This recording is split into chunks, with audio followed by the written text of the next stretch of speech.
frequency of purchase. So this is one of the 5 key cornerstones to scientifically growing your business, which is to increase the frequency of your purchase. And the first one is to build relationships. Okay, don't just get customers, but build relationships. So yeah, one example, anyone here heard of Joe Girard before? Can you type in yes in the chat box if you heard of Joe Girard? He's like in the Guinness Book of World Records for the most amount of sales or something like that. So one of the key things that he did was that he didn't just get customers. He actually built relationships with his customers. So every time the son had a birthday, they would send a card. Every Christmas, he would send a card. Every festive season, he would send a card. He would send birthday gifts, whatever, right? So it became like a relationship, not just a what you call that, a transactional thing. Okay, it became a real relationship between him and the customers. And in my space, I'm the same, right? The key is about building relationships. So like, for example, you guys know I work with Vince Tan. I market a lot of his events. And yeah, the thing is, he also refers a whole ton of clients to me, right? More than I can ever handle, right? So that's why I'm not really actively searching for more business, because he gives me so many clients that I can't even handle all of them, right? So 1 or 2 key relationships can absolutely transform your business, okay? So anyway, we'll talk about this a little bit more. Okay, so we talk about that, okay? And this is what I'm doing too. Why I'm doing this information webinars and I'm not selling anything is also because I'm building relationships as well, right? And I know some of you who got in last year and you actually paid, right? So, you know, we're kind of like making that available to everyone now. So I hope you guys don't mind, but, you know, I'll continue to give you really good content, right? It's Paul, Juliana, Rona. So you guys don't need to renew your membership. So there's nothing to renew. So basically, I'm just going to give this out for free, because what I'm doing here is I'm cultivating relationships as well. Okay. So yeah, that's one thing to do. And also just about doing newsletters as well, right? That's another thing you can do. So let me give you an example of this guy, Ben Settle, right? As you can see, it's all marketing people that I subscribe to. So Ben Settle is one of the top copywriters in the world. And get this, right? His whole business is based on email marketing. Okay. So what he does is he doesn't actually even advertise anywhere. So he's been building his list of followers that are interested in marketing and copywriting. And he's sending them emails every single day. I get emails every freaking day from this guy, right? But they're all value emails, right? I learned something from his emails. So that's why I keep subscribing to it, right?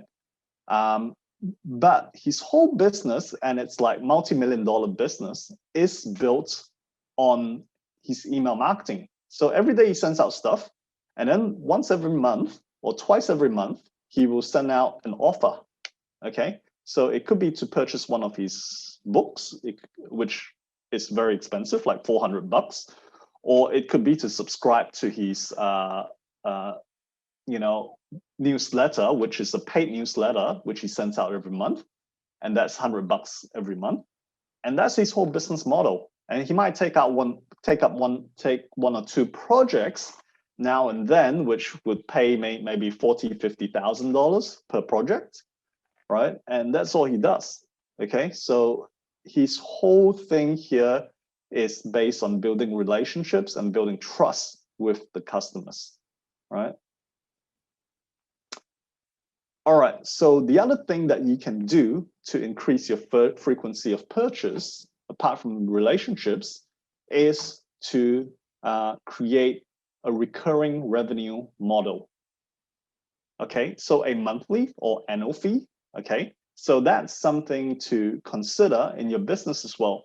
So instead of selling once off, why not sell them on a monthly basis, right? So every month, for example, you could get X amount of dollars coming in from this monthly recurring revenue. Okay. Info product upsell. Okay, so what it is if you're selling a physical product or any service right now, think about what is it that your customer really wants that you can bundle in a info product that has this recurring element to it. So say, for example, someone's interested in health and building muscles, right? So they bought into your program of like getting 6 packs in 60 days program, right? Or they bought this supplement from you. Let me give you a better example. They bought this protein powder from you, okay? So what it is they're looking for muscles, right? So why couldn't you sell them a info product that is like, where they get coached by someone to build muscle every single month, right? And that has this recurring income. I mean, you don't have to create yourself. You could find someone that is already a coach in the space and say, hey, what if I refer customers to you and we split the revenue 50-50, right? So that's one way to actually, quite easily get that recurring revenue, okay? Auto reorder every month, okay? So like, for example, some supplements that I take right now, they basically said, hey, why not, instead of you coming back and ordering every month, right, which I do anyway, why not we put you on an auto reorder thing? So every month we will just bill your credit card and send out the supplements every single month, okay? And you get a 10% discount if you go on this program, and you can cancel at any time. So for me, that kind of like saves me the hassle of going in every month and ordering my supplements every single time. And then I get also a 10% discount. So it's kind of a win-win for everyone, right? So yeah, have a think about these ideas, whether that can apply to your business as well, because a recurring revenue model is really, really good, because then every month you have stabilized cash flow. Like for me, every month I know I will get X amount of dollars, right? Whereas previously in my book publishing business, it was less certain. Like some months we could go 6 figures, and some months we could do like mid 5 figures.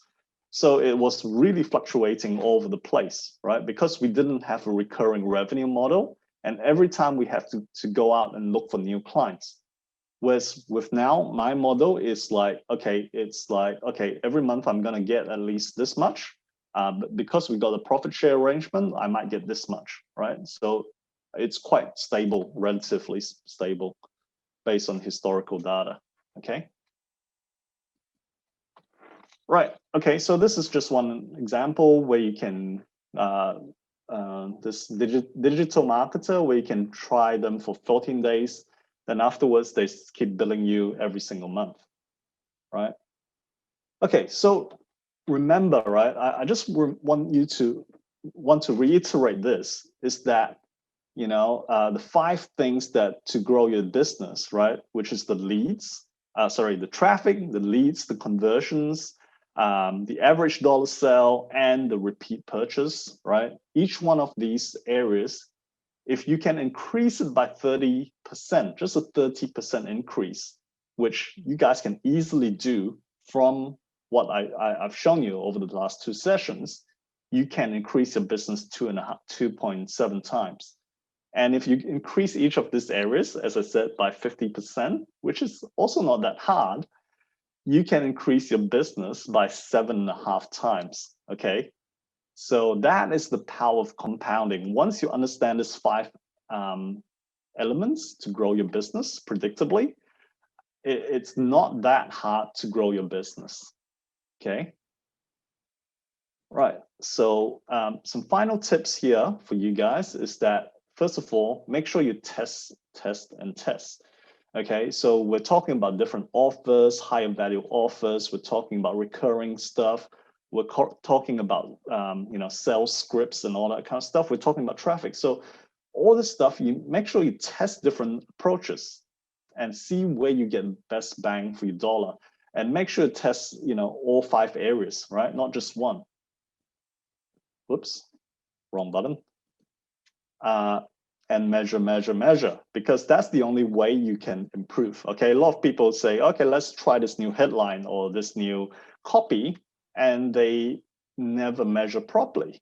And so they're not sure what's actually giving them the increase, which is obviously not very cool. And I think it's best to test one thing at a time in each area. So, if you're testing the traffic sources, for example, Google versus Facebook or different ad on Facebook, just test one thing, right, at a time.